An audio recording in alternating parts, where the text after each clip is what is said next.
Hi everyone, it's Keri TV today and I'm with Beverly Hack and we are going to tell the tale of a home that we sold not once, not twice, but 3 times. Here's a little story I'd like to tell, JK. All right, details up next, stay tuned. All right, everyone, it's Keri TV today, and this is where we talk about the ins and outs of everything real estate related in Los Angeles, buying, selling, inventing with my powerhouse here. We have had another successful closing on this great home in Sherman Oaks on Lamona, and it recently sold for $955,000. This was an investment home of a client of ours, and he wanted to do a 1031 exchange into another property up north to a vacation rental. A 1031 exchange is when you can defer your taxes that on the money you've made into a property by purchasing another home. But we will tell you a little bit more about a 1031 exchange on another episode because it's pretty long and complicated, but it does save you thousands of dollars, and we like that, right? Cha-ching. Cha-ching. So we sold this home on Lamona, how many times again? 3. What? 3. Wow, okay, wait. So it only closed once. So we had 3 different buyers in escrow on this house, and it provided quite the amusing experience, I'd say, right? That homeless guy at the end? Good times. That's another story. All right, so how does that even happen? How does escrow fall out per se? Well, there can be a variety of reasons, but we're gonna talk about the most common reasons why properties fall out of escrow, meaning they're in escrow about to close, but then the buyer or the seller has to cancel. So the most common reason is because of the physical inspections. You can't see everything that a home entails from 1 or 2 visits, or even 10 visits. You really need reliable, good home inspectors to review all the aspects of the home. And they also share with you the functionalities, the ins and outs, what works, what doesn't work, how the home functions. But this is where they uncover issues with the home, like the roof, the sewer, the HVAC, which is the heating and air conditioning foundation. And these items can sometimes be what? Deal killers? Big time. Yeah, because they're big ticket items that people don't know about when they go to see the home at first.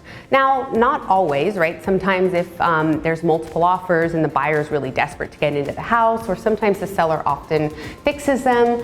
But depending on the budget of the buyer and the situation, sometimes these inspections can be deal breakers. Now, the next one would be the appraisal. So if a property were to fall out over an appraisal, what would that mean? Like, what would happen? That would mean that the appraisal doesn't come in at value. At value, okay, got it.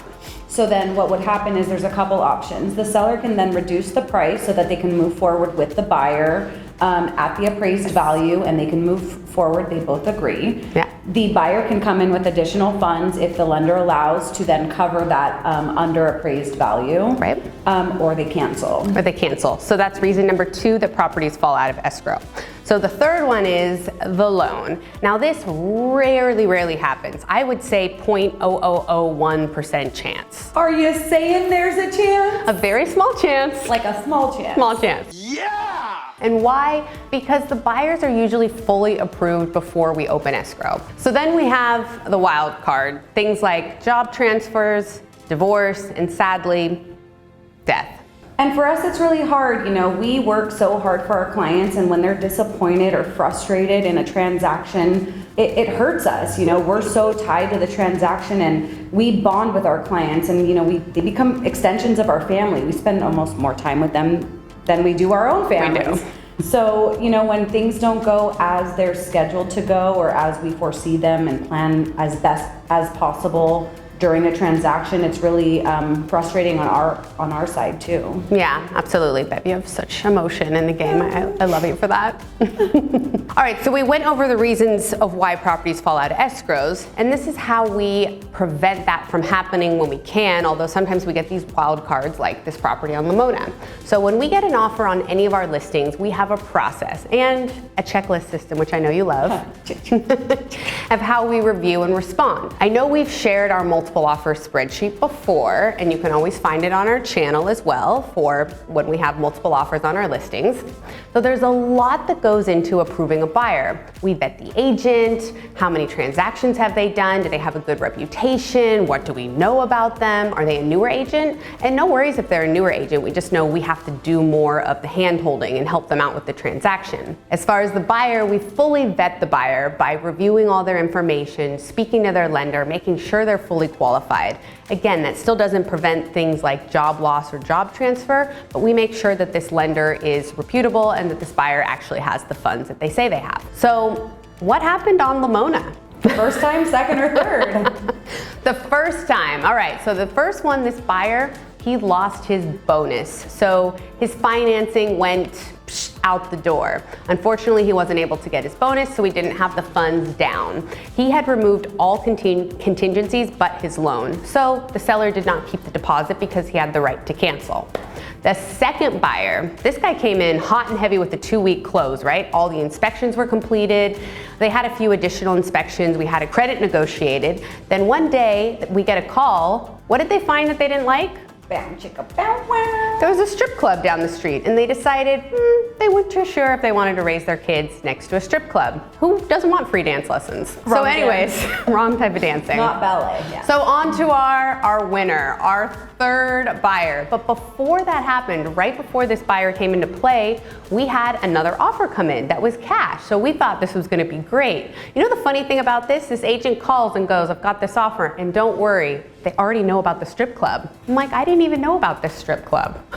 Oh. All right, so, yeah, I guess so. So before the third offer came in, we powwowed with our sellers and we decided, okay, we're gonna relaunch this listing. We're gonna take new pictures, we're gonna pull out the original staging, we're gonna restage the property, and we're gonna give it a fresh new look. You know, hopefully the stars will align and the right buyer will see the value in the property regardless of the obstacles. Exactly. So we did this relaunch and lo and behold, we get this final buyer in our knight in shining armor, and we actually had multiple offers from our whole relaunch, which was great. They decided to accept this lovely family, 30-day close. We had everything already organized, the closing costs were negotiated, the appraisal was a slam dunk, and this escrow was easy peasy, and we sailed our way to an early close. Oh, thank God. But wait, was it really that smooth? Oh, I forget.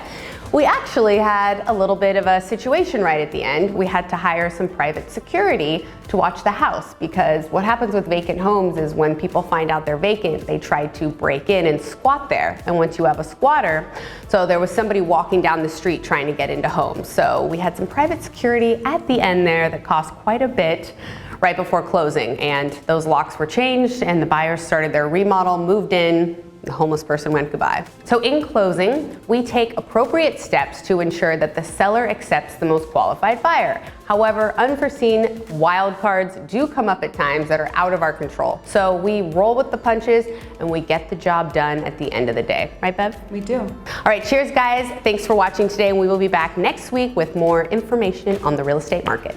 Cheers. Bye.